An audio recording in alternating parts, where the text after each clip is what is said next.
We are live. Every time. We are live, folks, and we are pumped. It is May 2nd. It's a Thursday evening, and we have got to do the spring game recap, and so we are doing it right now. Couldn't wait. I have done absolutely an obscene amount of research and read every single article that's existed and watched the game 3 or 4 times now. And so I just called Andrew and said, we gotta talk about this because I know we did one last week, but we're back. We got to do it again. So here we are. It's to get off our chest here. The hype train is flowing, folks. It's a rocket ship to the universe. Is flowing. It's a train. It's a rocket. I don't know what else it can be. It is. I mean, it's so good. All right, so we got to dive in. We're going. Folks, welcome to the podcast. We got 38 folks joining us hot off the jump. Kicking things off. Let me get this thing to the next slide. Let's kick this thing off. As always, brought to you by Pipeline Jerky, folks. We got Father's Day coming up. This is about to be one of our biggest seasons. We got a big special partnership we're about to launch next week, which we'll tell you about very, very soon. But go to pipeline-jerky.com. Every bag purchase of Pipeline Jerky goes directly to a royalty to the players through an NIL deal with the offensive line. We're bringing back the Pipeline. Pipeline boys looked good on Saturday. They look great. The offensive line's good. They're experienced. They're senior. We're pretty pumped for the offensive line. Really good stuff there. And go to huskguysstore.com. That's where you got all the good stuff. We got If We Die, We Die. We got Run the Damn Ball. We got Omaha hats, all the Pipeline Jerky merch. Head to huskguysstore.com. Check it out. But folks, here's what we're diving into right off the jump. So, God, we're obviously starting with Raiola because that was incredible. And do they ship in the U.S.? Yeah, Bob, we ship in the U.S. You bet. We're starting with Raiola. And I guess first I want to say, like, the one thing I like to think about in these games, to judge whether, like, the impact that we're having goes beyond the walls of Nebraska is like the text that you're getting and the people who are watching the games. That the game was kicking off, and I've got the consistent group that I text with constantly. I've got you, I've got Dad, I've got my friends. But pretty quickly on Saturday, I realized this one went well beyond that. I was getting, Chicago friends, Boston friends, East Coast, West Coast people being like, "Hey, I'm hearing about this Raiola." Yeah. And I was like, "Whoa!" Like my phone was just exploding. So I mean, right off the bat, I guess I captured some of the stuff here because I like to see, like, what are people picking up on the news side. We've obviously characters covering us with is Dylan Raiola already the real deal, but then from On3 to 24/7, CBS Sports, they're saying, he exceeded expectations. Barstool 24/7 really was just calling him Arch Manning versus ESPN Dylan Raiola. I mean, ESPN was pumping him, CBS was pumping him. Dylan Raiola dazzles in spring game. To the moon. I mean, but he lived up to the hype. I mean, you're watching live. What do you think? What do you think from the first snap? Yeah, from the first snap. Well, his first throw to Fedoni was so good, and we gained 11 yards that I was just like, I tweeted it live. I didn't think he would throw an incompletion that day and maybe the whole season. I was very much. I mean, his rhythm was unbelievable. His dropping throws in a bucket was. He was completing passes that we literally have not seen completed, at least not consistently, for years. or ever. Like Casey Thompson was solid. Like I was just floored that he looked as advanced as he did. As like he's 18, 3 months out of high school. He's still in high school. Yeah, Casey Thompson was a 5th-year senior, and so I mean, like, the sky is the limit. He went 4 for 4 on the opening drive, a 75-yard touchdown when, like, all of the eyes were on him, and that to me was like the most important thing was that everyone's watching those first series.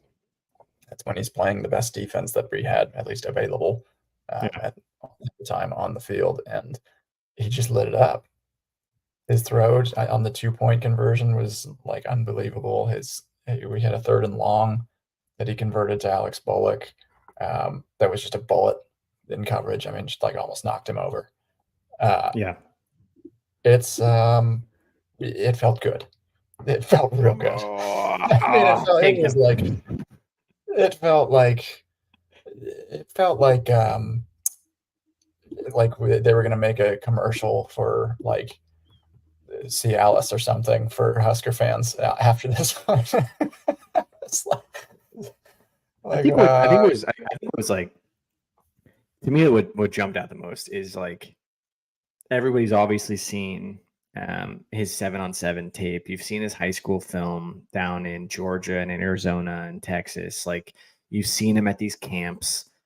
We've seen the practice film, but I think it's just to me it was just so different when you put 60,000 people out there and it's a real game and they're all wearing pads and he's yeah, wearing Husker red and Husker N, that to me is where all of the stuff that we know about him and like the composure and the calmness for an 18-year-old in front of 60,000 people for the first time in his life. And like everybody can be like, oh, he played in front of big Georgia crowds. No, he didn't. What are we talking about? Like this is the not most, this. this is, yeah, nobody's ever played in front of 60,000 people all watching you. And I think a lot of that, just like a lot of the stuff that I hoped would come out did of, Yeah, you see a kid who's grown up in an NFL family, he's grown up, in NFL locker rooms with his dad. He knows Matthew Stafford, he knows Patrick Mahomes, like just crazy stuff right. that you're like, you forget he's 18 because I think all of that, like when you're exposed to 14 years worth of an NFL locker room and Matthew Yeah, Stafford, Patrick Mahomes, and all of the stuff he has, I think that's what you get is this kid who's just unbelievable, like cool, calm, poised, collected. Like the way he was changing plays at the line of scrimmage, he's been on campus for like 10 seconds. And he's like, he's going up to the line of scrimmage. He's like checking out of like play calls. He's calling yeah. audibles. He's throwing deep. He's reading the His defense. his pass to Bonner, I like audibly, I was screaming like we were really winning a game. And it's like, it was just it was a sight to see. I mean, because like everybody's rooting for him. That's the thing, is that the last thing that any Husker fan wants to see, I mean, the absolute last is like some sort of somebody saying, "Oh, I told you so." Like the absolute last thing we want is some how he is a bust. And right now it's pointing towards that's just it does not look like that's going to be the case. Yeah, and I think it's every Husker fan is so broken that you're like, okay, wait, what's the catch here? Like, is it is what's he miss? Is there something off? Like, is he gonna transfer again? Is he like something terrible gonna happen? And it's just Yeah. crazy that like this kid is sitting here as an 18-year-old on campus, Yeah. and I think it's exciting. I think it's like he lived up to the hype. He made the completions. He's throwing it around. Yeah. He was accurate. He was cool and calm. Like I He think made a the lot of the highlights easy that plays too. Like well, the easy plays that he scrambled makes, for 6 or 7 yards. He kept his eyes up and completed some dump the way that passes. he throws screen passes, where he throws them like a shortstop, he kind of throws them like off the wrong Yeah, foot or off his back foot. Like, that's the Mahomes. I mean, we made those passes look heroic the last 5 years. It was like Adrian couldn't make that pass. It Yeah, just was like he couldn't do it. So I don't know. He made those passes. If you're like, oh, he just threw a screen pass, that's not that big a deal. And you're like, well, we haven't completed a screen pass in a decade. I mean, we collectively passed for 49% last year, or something. Or I think it was 52%. Harvard was like, yeah. Anyway, Yeah, I last mean year. but I think what's again what I like come back to is, and I like captured a lot of these was, it wasn't just us, right? Like Nebraska fans exploded, like Twitter was going Yeah, nuts. of course we Everybody did. is like, all of us locally are like, this guy is unbelievable. But what I look to is like, are we just drinking our own Kool-Aid, or like, are people actually, our external people actually looking at it too? And there's a couple guys. Josh Pate's a guy who I follow closely. I don't know if you listen. Do you listen to Sure. him at all? Yep. He's a little bit more like, he's more an SEC guy, but he's a college football guy as a whole. He was like, Yep. he said on his, and I clipped this and posted it. He was like, I was getting blown up. I was getting Yeah. blown up by people saying Dylan Raiola is the real deal. Like I was getting texts from all over the country, people saying like, tune into the spring game. Yeah. And he's like, this hype train has started and it is going full bore. Like this thing is off the rails for the Huskers. Like this thing is going to go to the absolute moon. This is coming from a guy who's, this isn't coming from a local writer. This isn't coming from a Husker fan. This is coming from a college football writer. So like when those guys start saying it, then I'm like, all right, I'm fully warranted. Yeah. It's good to see the neutral. Yeah, and I think Aaron Murray was.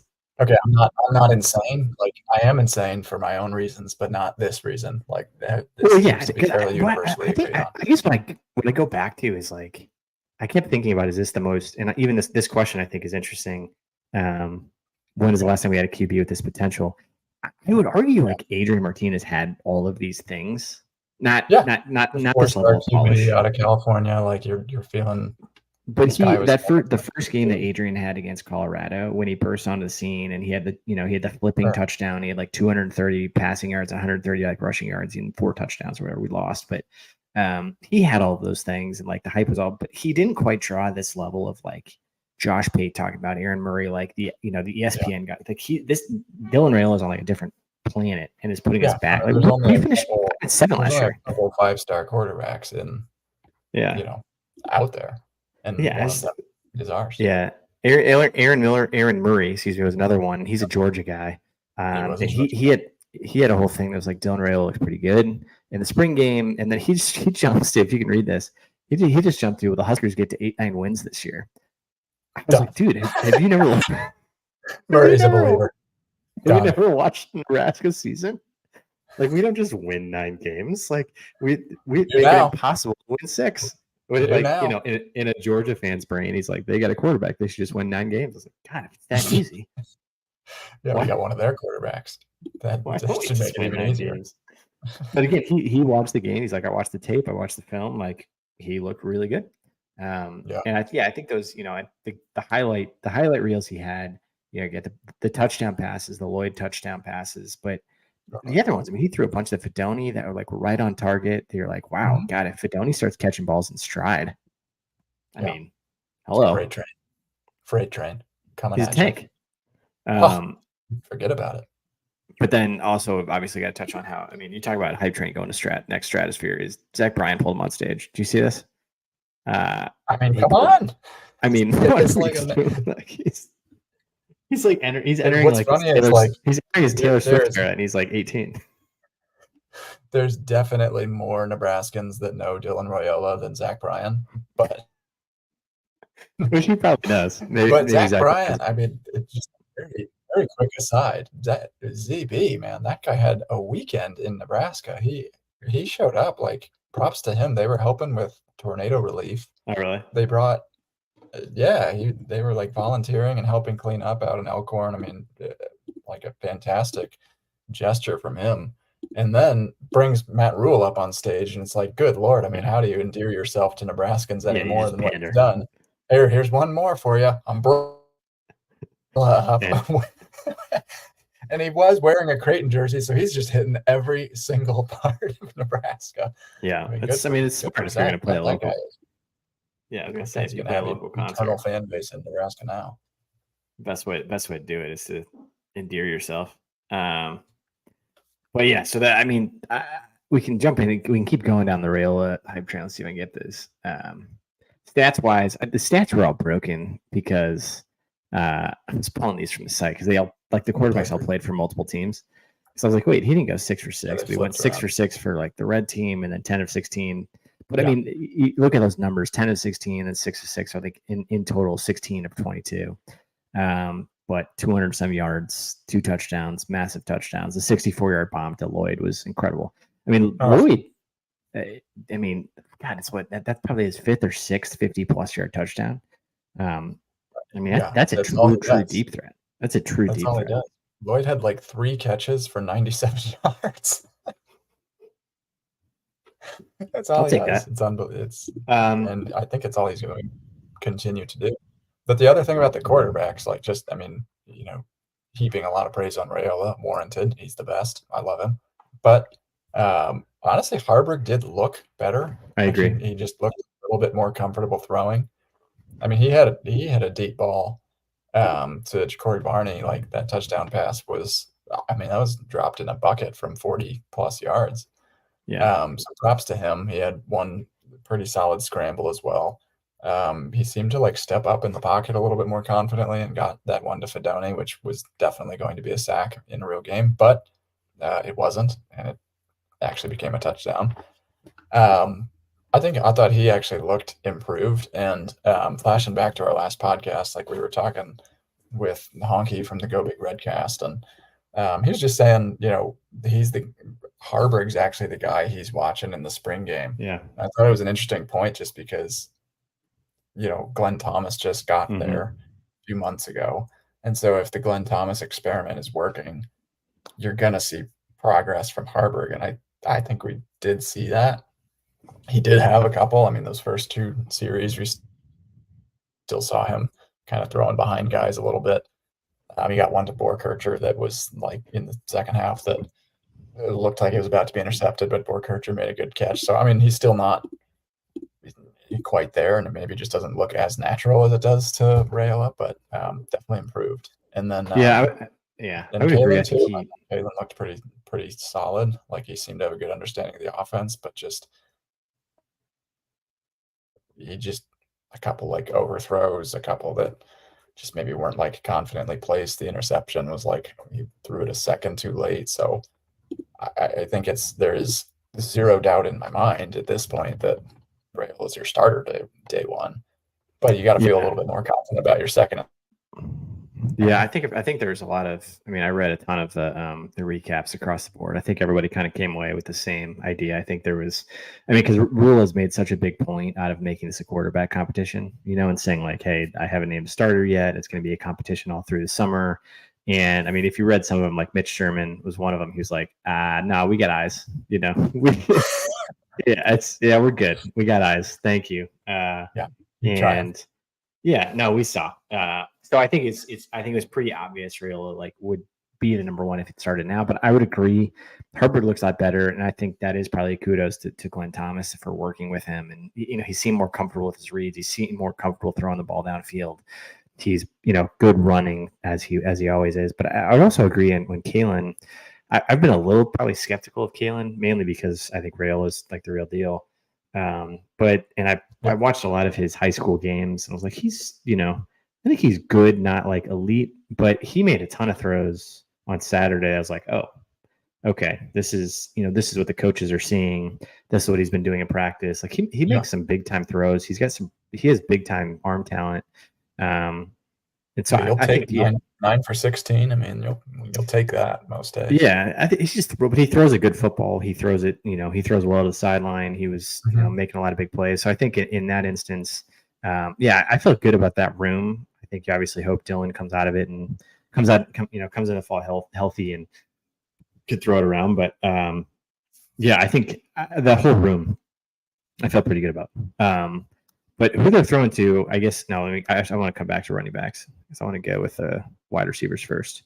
Let's talk wide receivers because I thought you learned a little bit about the wide receivers. I think the first one I want to start with is Banks because I didn't quite.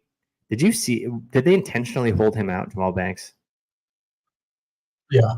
I mean, I really only saw him a series or two. They held him out though.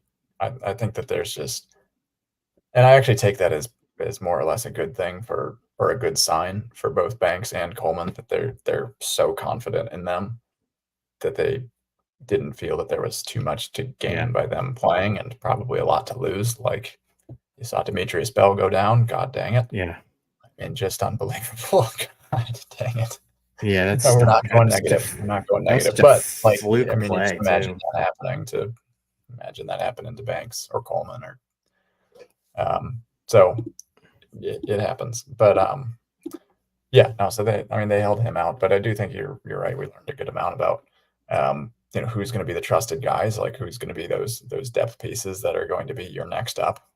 If it's not Banks, Coleman. It looked like Nair was out there a good amount. He he's fast. I like him a lot. He runs like an antelope. Yeah. His stride is like 10 yards long. Yeah. He fits that he kind of fits that Texas wide receiver mold. Like he kind of looked like he started at Wyoming. transferred down to Texas. Like a lot of those Texas wide receivers, Lengthy, Xavier athletic. Worthy, isn't that his name? Xavier Worthy. They're super tall, super lengthy, run like a deer. Yeah, but he catches it, and you're like, dude, like he had that one play on the sideline that he caught. They ruled him out of bounds, but you were like, oh my god, he's gonna house this thing. Yeah, called it back. Yeah. I would say I was actually surprised he only had a couple catches because every time he caught it, I was like, oh, this guy can play. He just looks. He has that other gear. I like getting Dowdle. I mean, he got a bunch out of the backfield. I think I don't remember. I think Emmett Johnson did as well. So I mean, that's like 6. Maybe actually even had a 7th catch out of the backfield. So they're definitely. You can tell they're going to be doing that this year as well. Pitching it out to our running backs a good amount. But Lloyd and Barney. I mean, actually, I would say Lloyd, Barney, and Nair. Those guys just have another gear. Yeah. Which is, I mean, and they like separated themselves, I think, from the pack. That's almost always the thing that we like seemingly don't have, besides like a Trey Palmer, who is, really elite talent. Having that game breaker that you can just throw the pass, it's like get the ball in your playmaker's hands. Those guys are playmakers. Yeah, I agree. Yeah. Coleman's a playmaker. Well, now it seems like Banks will be. We've got too many now. We've got maybe 5 or 6. I thought Fedoni had a great game. I think he looks healthy. He looks big, and him and Borkacher, like I really like the balance of the offense because you can see how they spread it around. Where you've got running backs have 4 catches, you've got tight ends with 3 catches each, you've got a bunch of different wide receivers that got to play. It's obviously the spring game, but tons of different guys got to play. Tons of different guys got to make catches. Tons of different guys. Interesting now. Like after watching that too, because Nelson's not on campus yet, right? And you had Smith Flores actually looked good, and then you had Fedoni looked good, Borkacher looked good. So that's 4. Mm-hmm. You're kind of like that's a lot of mouths to feed just at the tight end spot. Actually, Borkacher. I thought actually I was like Borkacher and then Ian Flint got in there, but he's probably a red shirt. But that's 5. I mean, yeah, it was. I mean, that was a solid performance from the tight ends. They were actually blocking pretty well on the outsides as well. I just think there's if you have this type of diversity of players that can do things that we finally have a quarterback that can throw to them. Where like Harburg was really never a threat to throw last year, so they would just stack the line of scrimmage. But if you have a quarterback that can throw a dump off pass to Dowdell, who can throw to tight ends, coming across the middle, who can throw a deep ball to Jalen Lloyd, who can throw an out route to Ja'Cory Barney, like all of a sudden you got to cover, the entire field. What was that all out blitz call in NCAA football? Which is coming back. The punt block? All out. Yeah. They were. That's what defense engage 8, I think it was called, and it was just where all 8 up front just went for it. Yeah, that's what defenses would do against us. Yeah, they're just gonna blitz like crazy. Just like, all right, everybody, just go. Yeah, forget it. Just go. Yeah, so I thought this is a good room. Man on the backside. I think the wide receivers I thought were like pretty solid. Okay, so what's your take on the running backs? I posted something earlier and I meant to screen grab some of the comments. I would say the running back room, at least among the fan base, is definitely one that everyone's a little shaky on. What's your take on the running back room? Yeah, I mean, out of the watching the spring game, I feel better, which is much better than feeling worse.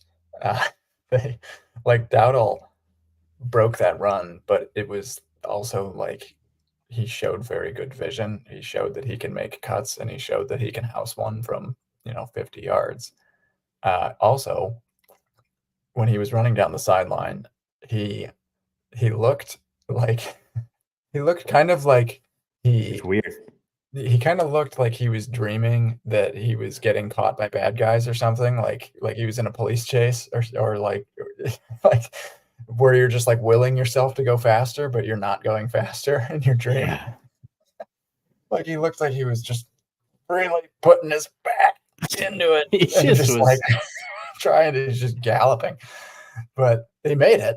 I mean, to his credit, there was just it just looked like, But he was God, is outrunning this guy like gonna come up walk-ons. lame? Like he looked like Michael Johnson in the Olympics right now.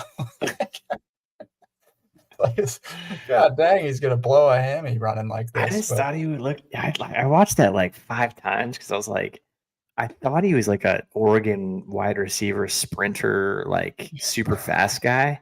And no, the he's guys more of a chasing him power were back. the guys chasing him were like walk-ons, like Yeah, not good walk-ons. And yeah, he just looked. Everybody was like, I watched he's some all guy was muscle. like, one guy was like posting it, reposting it. He's like, he looks hurt, like he was gimpy, or maybe that's the way Yeah, he runs. I don't know.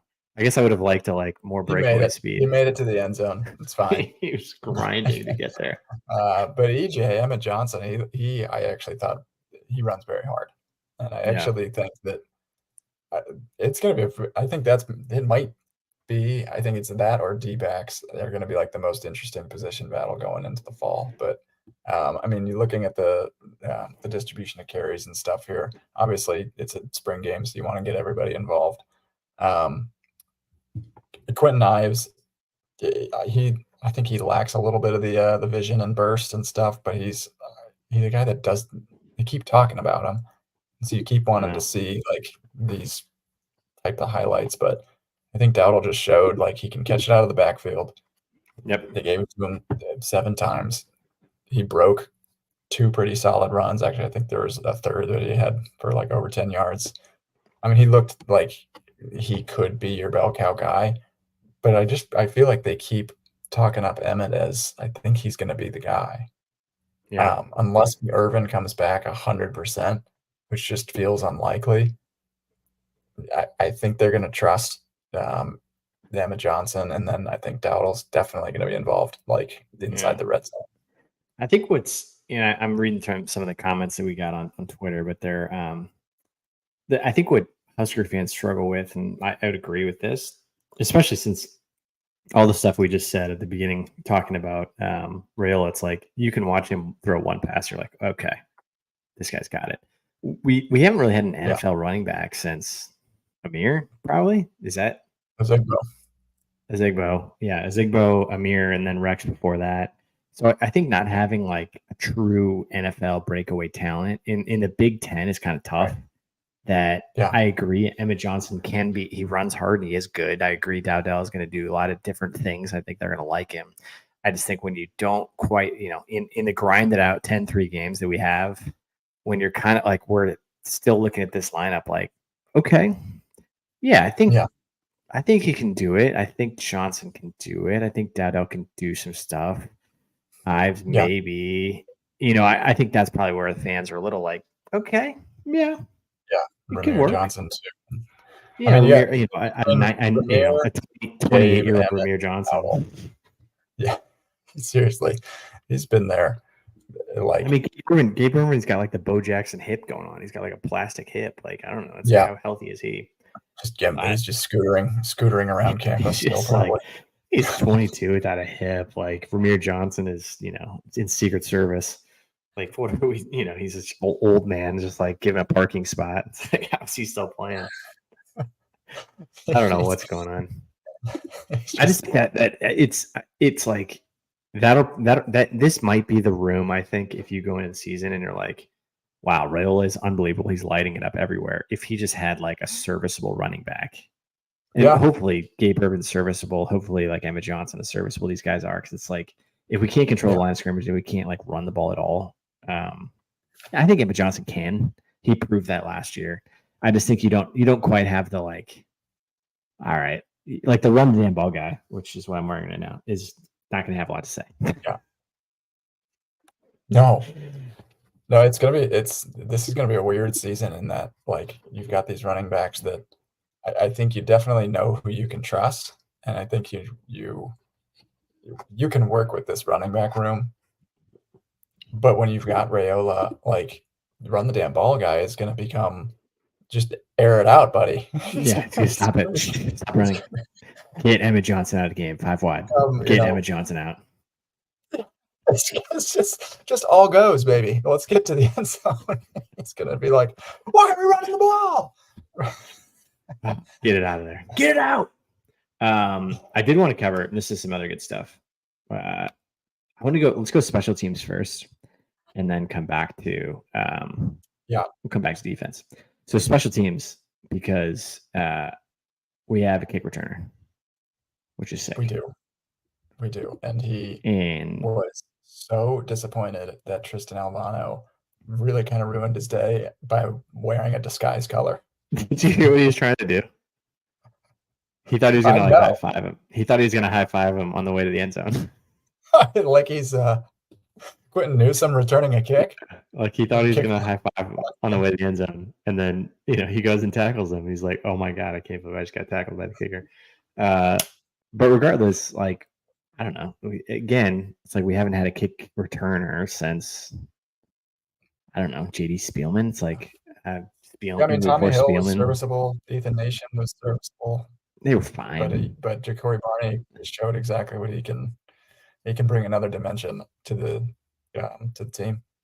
Yeah, he's got the shake. He just has that shake and bake. He's got the like. I mean, he could have brought a couple back, and then even in the post game, he's like, "I'm going to bring one back against Colorado," which I love.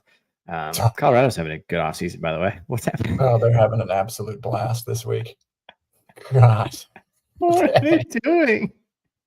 What are they doing? I mean, like. This is like I mean, it's like there was a fire in the house. They went in, they put it out. They're like, they're good, we're good, and then like Dion starts smoking and throws a match on the ground. It's like, no, what are you doing? I mean, what are they doing here? I can't even like their fans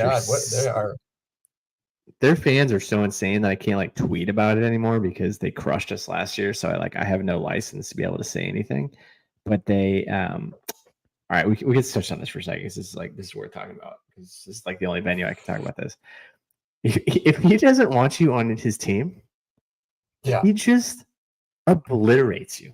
He will just publicly embarrass you, your family, your kid's family, your mom, your dad, like just obliterates you. He's like, why did you play football again? I mean, it's like these guys are like. I don't know. It's like, how can you build a program just like destroying every player that played on your team? The stats, I had to look it up because it's like every day of our lives, another person from Colorado enters the transfer portal.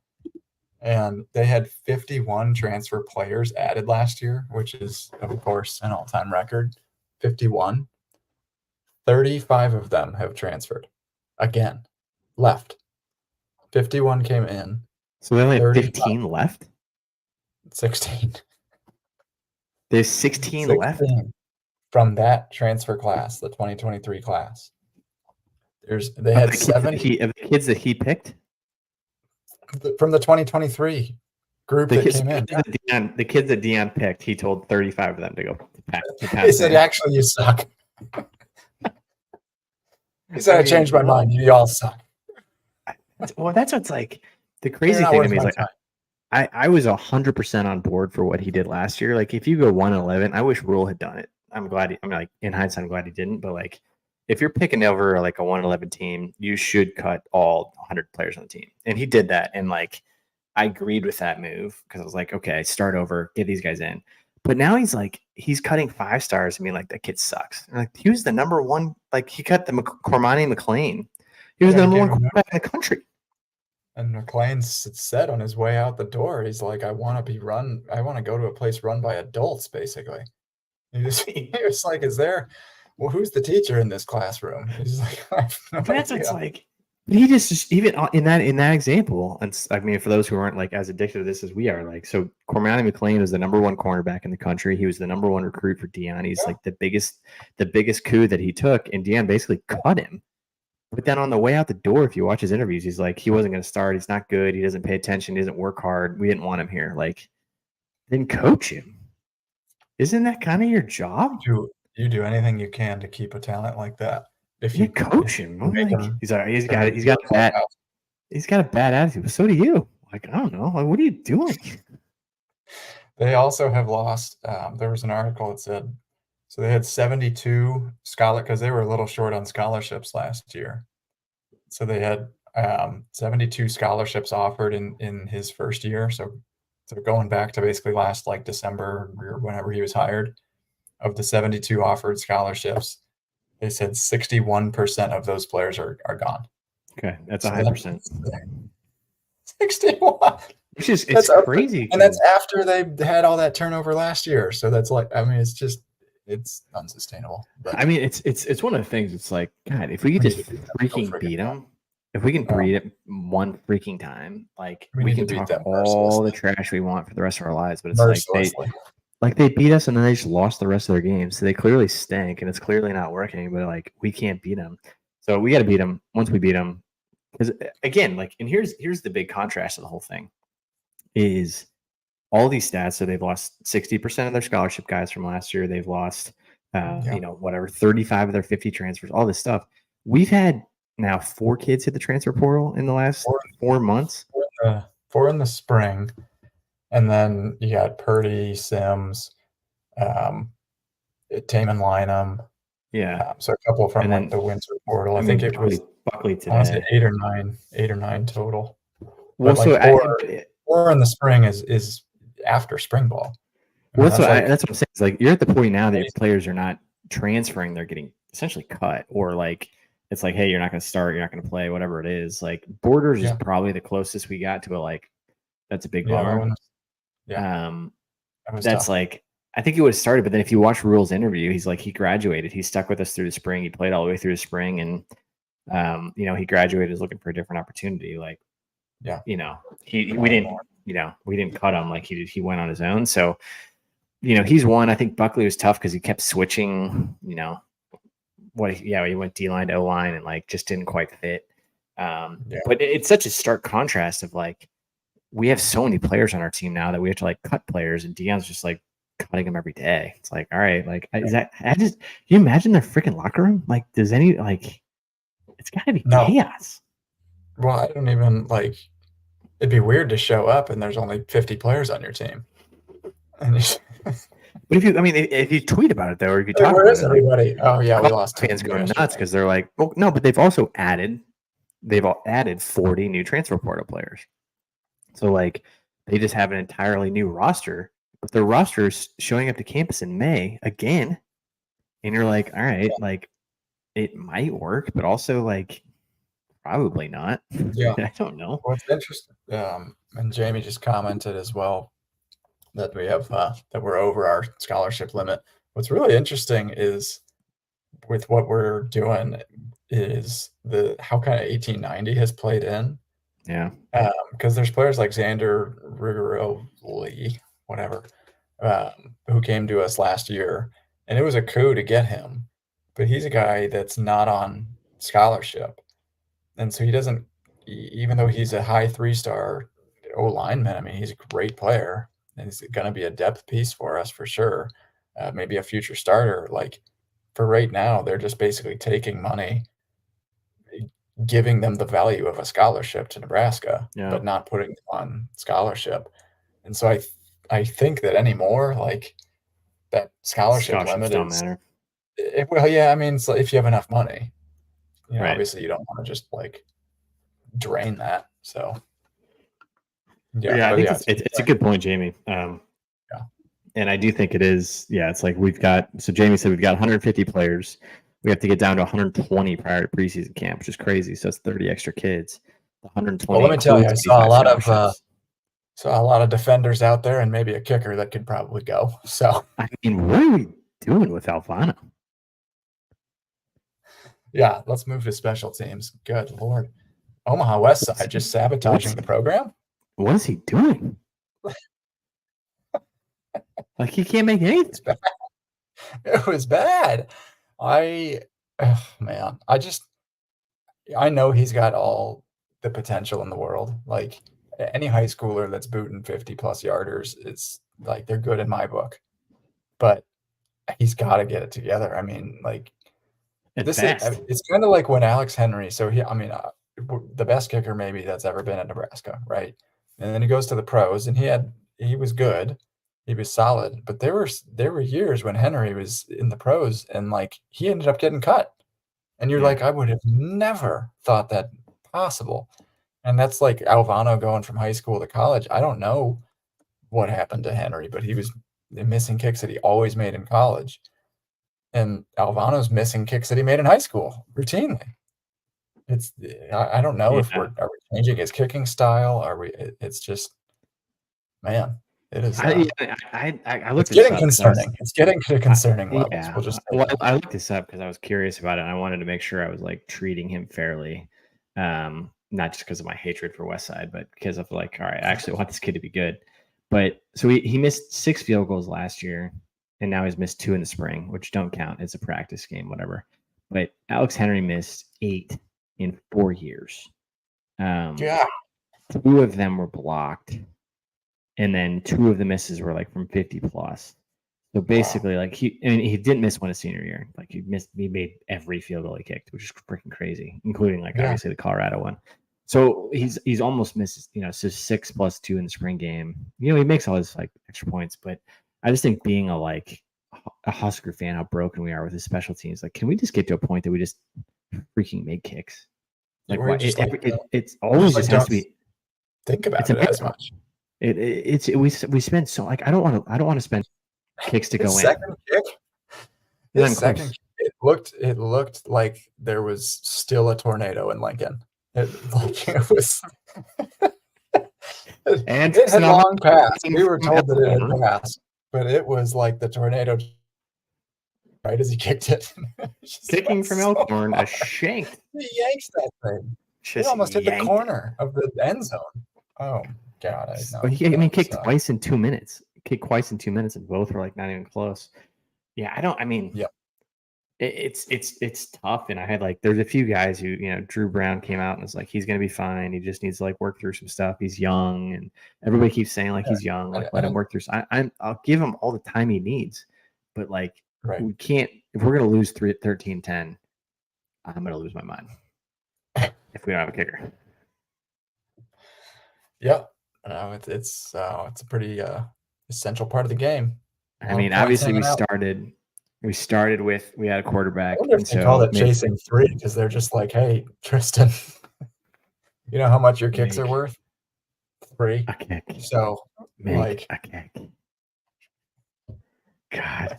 Anyway, well, that's on the downside, but I mean, so Barney's the highlight of me on special teams. I just feel like if you have a punt returner or a kick returner, that changes everything. I think that makes it super exciting. Bushini's fine. I'd like for him to be a little bit better. Yeah, Jamie's on my team here, saying the punter needs some work as well. I agree, Jamie. But special teams, stuff's happening. So kickers in progress. Just I don't even talk about them. Let's talk defense. Defense was interesting because basically nobody played. Nash didn't play. Ty didn't play. Most of your starting defense didn't play.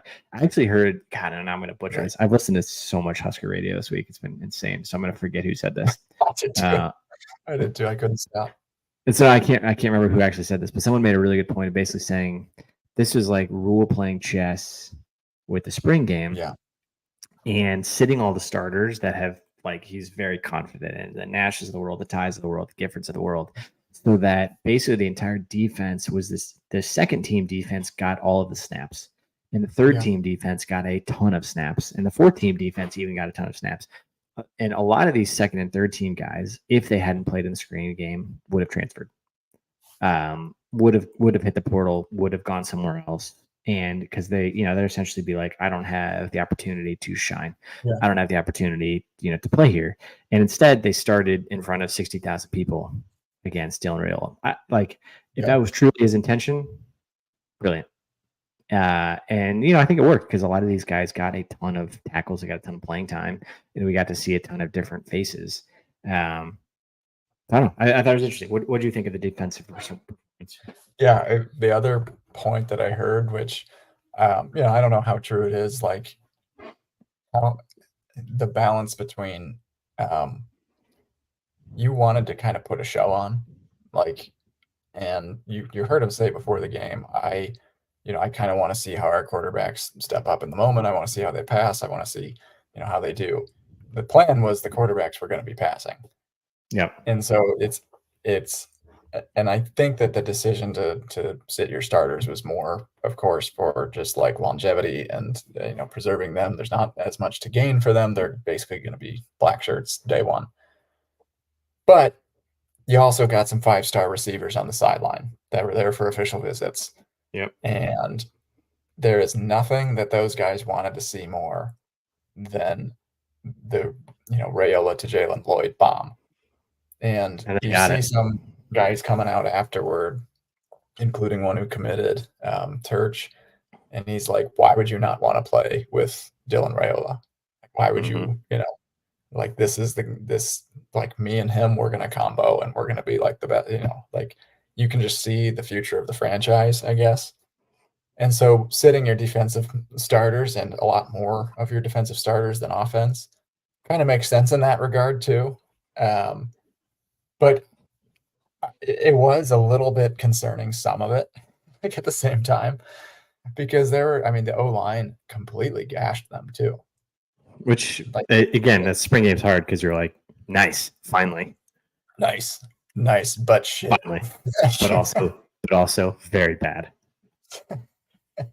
So, the O-line was opening up big time holes. I think a lot of receivers were running free that you kind of wouldn't want to see in a correct. Wide open and stuff as well. But nonetheless, I think we got a good handle on things and who they're going to want to see. Probably the biggest battle I think that we're going to see going into the summer is D-back and the severity of Bly Hill's injury as well. What did they say? What did they say about it? So the only word that I think we need Rule to open up a little bit here is I heard the word patella. Okay. Now, Dr. Brain, there's a patella bone, that's your kneecap, and then there's a patella tendon, that is basically your quadriceps continued over the top of the kneecap, inserts into the tibia. And so that's what helps kind of extend your knee. I think that just looking at the way that they got injured, and it was both of them, Demetrius Bell and Bly Hill. Patella injuries. So I'm presuming he means patella tendon, which is either a strain, a partial tear, or full tear. If you're full thickness tear, he said what he said. Directionally, he said Bell's was worse. Yeah. And so there's a spectrum of injury. A full thickness tear is essentially, you can consider that an ACL tear essentially. You've got to basically entirely reconstruct a patella tendon. You can't extend your knee really without it. A partial is repairable, like you're looking at a couple of months. So I don't think that there was like a collision hard enough for it to be like the kneecap with what he meant by that. But regardless, if we have Bly Hill in the fall, if you're looking like a partial tear, you're in that like 3 to 6 month range. So could come back during the season still. But it sounds like it's going to be Bly if we have him. Yeah. If he's coming off of injury now, this is going to be one of the position battles going into the summer. Who do you think, to Max's question here, who do you think starts a corner opposite Tommy Hill? You got Buford. There's talk of Jeremiah Charles making moves down there as well. I don't know. Yeah. I think I feel better about safety. Got like Deshaun Singleton's going to be back there. Yeah. But that's going to end up being the big question mark, because Bly was supposed to be who was going to be opposite of Tommy Hill, who had locked down already. Yeah. I think, similar vein, Jamie's question here, how good was the quarterback play when you take into consideration that didn't play against starting level talent? I think it's a good question. I think it's kind of what we're batting around here is when you take out, Tommy, Bly Hill's out, and you're playing against basically backups. And the fact that he doesn't have Nash in Ty Robinson in his face. And, Yeah. I mean, probably completely different ballgame if you got Ty Robinson trying to rip your head off. I would say Jamie, and to that question, right to be cautiously optimistic by it because he hasn't faced like a Michigan level D line or like an Ohio State level D line type thing. But Yeah. he still made the passes. He still was like extremely cool and calm and collected in the pocket. A lot of the quarterbacks made a bunch of good passes, and it remains to be seen what happens in the fall. But it'll be interesting once Well, they actually have some big boys there. The thing that made it all stand out just was that he did the simple things right. Like he took what the defense was giving, and it kind of doesn't matter who you're playing against as long as you're running the system correctly. Like if he was, if it's one thing to make a couple like overthrows and whatever, but he was also just making like his decision making was probably the biggest thing that you saw. And you didn't really see any like, okay, this guy's lost, he was making the right decisions. And I mean, we know about the arm talent. Like I think everybody knows, okay, he's going to be able to throw it 70 yards. But like that was also supposed to be the case with Jeff Sims. He was supposed to be able to throw bombs and run it, but he just could not run the offense. And he was you see he's going to Arizona State now? Yeah, good luck. But great guy, great teammate, but good luck. Yeah. But that was honestly the biggest thing that stood out. Like Raiola on the 2-point conversion. It was just an incredible play. He rolled out. He was flushed out of the pocket. He found a guy between basically three players, but it was the right throw, the right timing. The same with the third down conversion to Bullock. He was in trouble. Is Bullock going to play, by the way? Found the right guy. Is Bullock like the new like Nate Swift, He's like Todd Peterson? Yeah, he's like I noticed that you're quoting and you're referencing all white wide receivers from Lester camp. And it's, is he the next great Husker white wide receiver? Great white. The great white hope. I think so. I was laughing as I was watching him because I was like, he's sure-handed. He seems to always be open.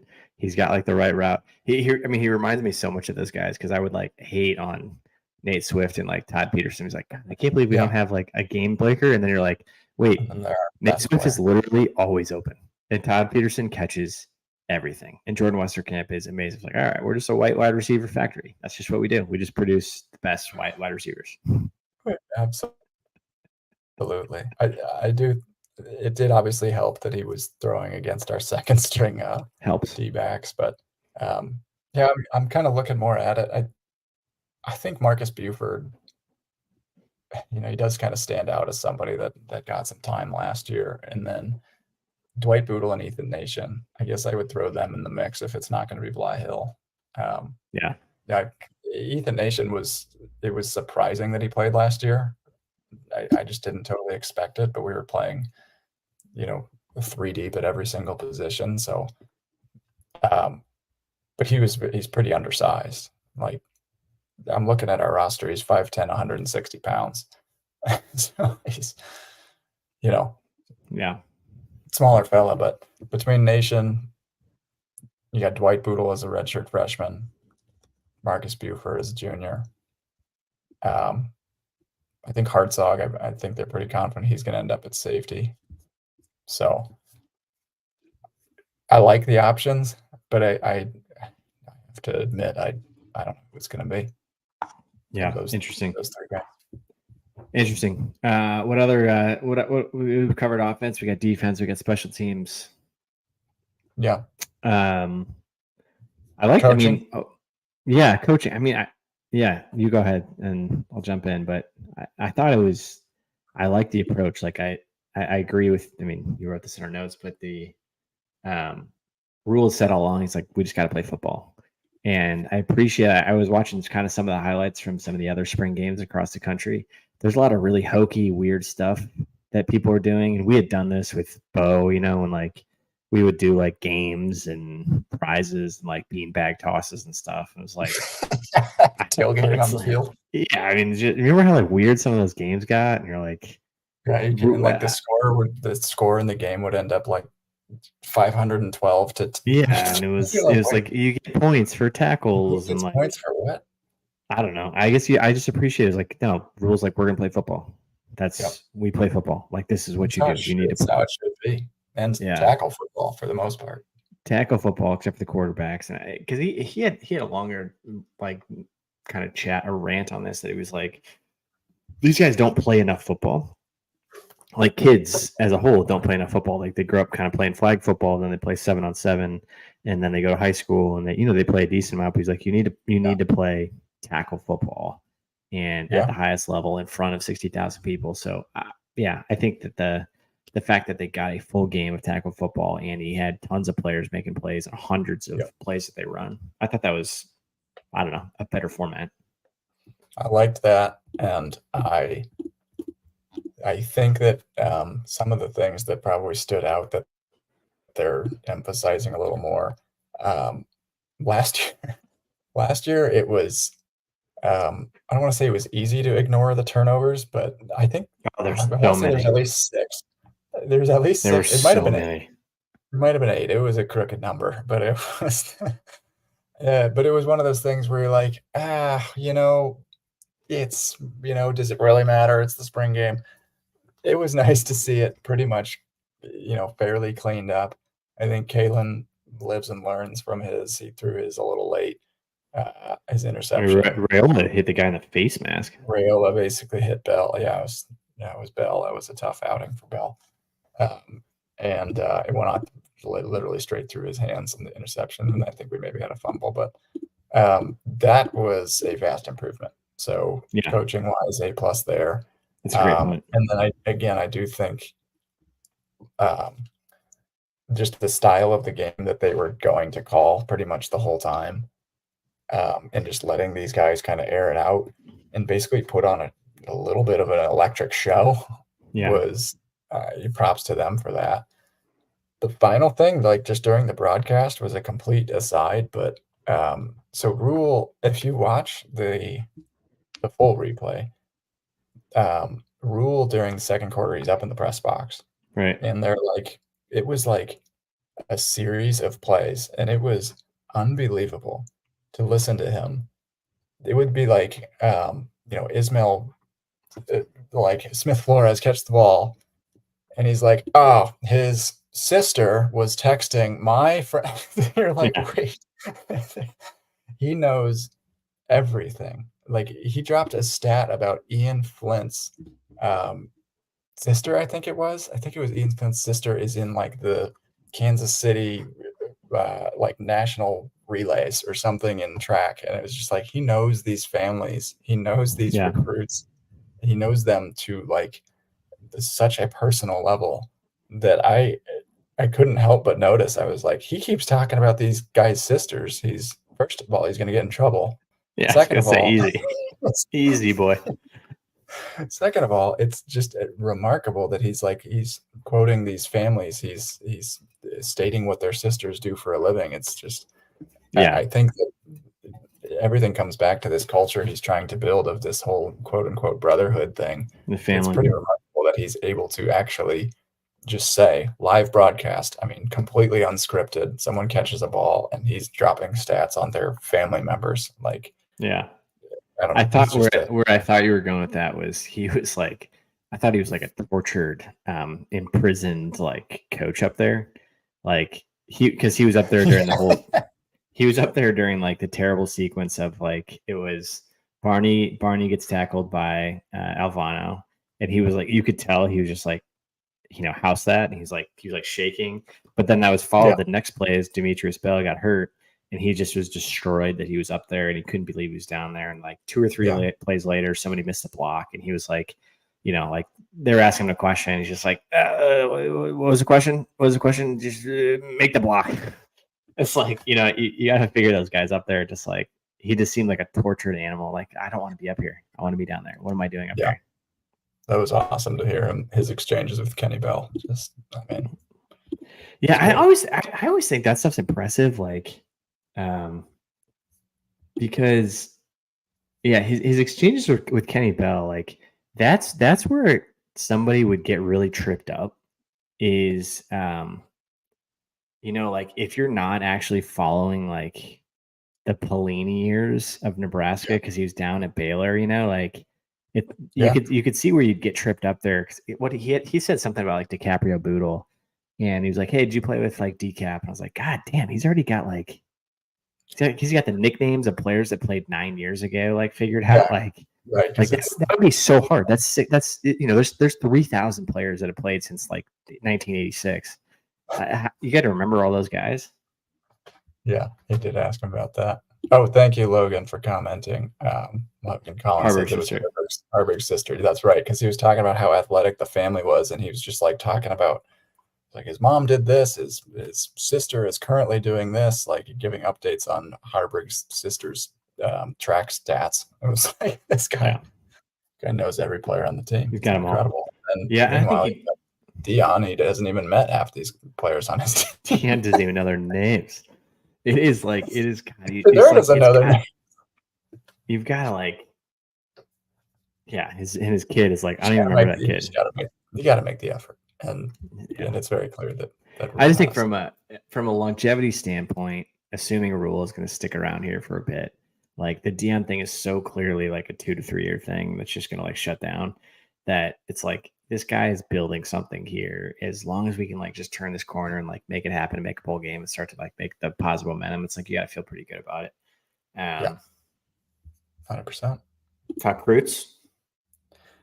Who's there? Yeah. I mean, it was first of all, a good decision to be using the spring game as a recruiting official visit weekend. Last year, we did not do that.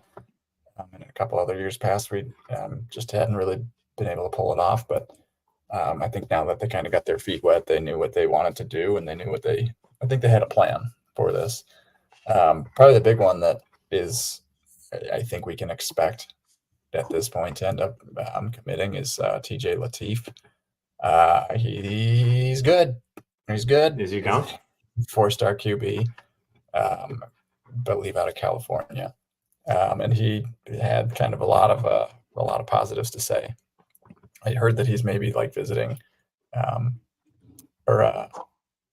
he's visiting a couple other schools, but that we're kind of the clear front runner, and that the Huskers have made him kind of a priority guy. So that's exciting because he's the next wave basically after that. John Mills, there was an interview with him as well. He's a big time 4-star O lineman. He seems to be trending up for us as well. And there's Dawson Merritt. He was here this last weekend. He's between Bama and Nebraska. So we're just going to dance with the big boys now. Let's go, buddy. But bring it on. On3 has it like pretty split between us.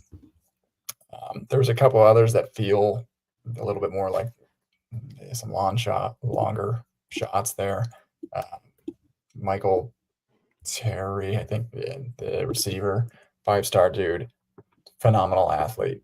But he had to like what he saw as well. I just think any of these wide receivers, it's like you all of a sudden got a shot because you're like, shit, I could be number one in number one with a number one QB throwing to me, like, or you could be the 11th best wide receiver down in Alabama and the 12th best wide receiver down in Georgia, or you could be the best wide receiver here with a top quarterback. It's like, hey, it's like you could be Trey Palmer here. I don't know. It's pretty good. It's pretty good. It's a pretty good pitch. Yeah, 100%. We also had Ali Kalaniuvalo. He's out of Bishop Gorman, which is where Raiola went. Raiola went. And then Emmanuel Choice, another receiver out of Texas. I think that a lot of these Texas guys have kind of seen where we want to go for our skill talent, where we want to go for our receivers as well. And we're building up some connections down there. So Michael Terry's from there. Emmanuel Choice is from there. These are both 2 4/5-star receivers that are checking out the goods. So I think it was pretty big. And it was good. Go on. The game is the real deal, and he gave me like 25 different highlights that I'm just going to watch over and over again until September to get me through the full off season. And that's all I wanted, was just give me something. I literally said what we said before the games, like give me one where you like just throw it as far as you can, and we got a 64-yard touchdown pass. But then he had another incompletion that he threw like 80 yards off his back foot, which was just like with a flick of his wrist, incredible. But I also am oddly like watching way more of his just like his little dumps that he does, where he just like he's just able to throw these screen passes like just super quick off his foot, just like he's a shortstop, effortless ball. Yeah, fantastic. Kind of catch and release throws. Yeah, catch and release, just smooth, cool, calm in the pocket. He acts like a fifth-year senior. He's 18 years old, and it's gonna be a fun off season. He's got prom next week. We got prom next week, and just think we're gonna have a very fun season. It's gonna be fun. So let's wrap this bad boy up. This was fun. But yeah, we just had a lot of thoughts on the spring game. Thanks everybody for joining. We got over 1,000 folks that have come and gone. Appreciate you guys for listening. And go Big Red. JBR, baby.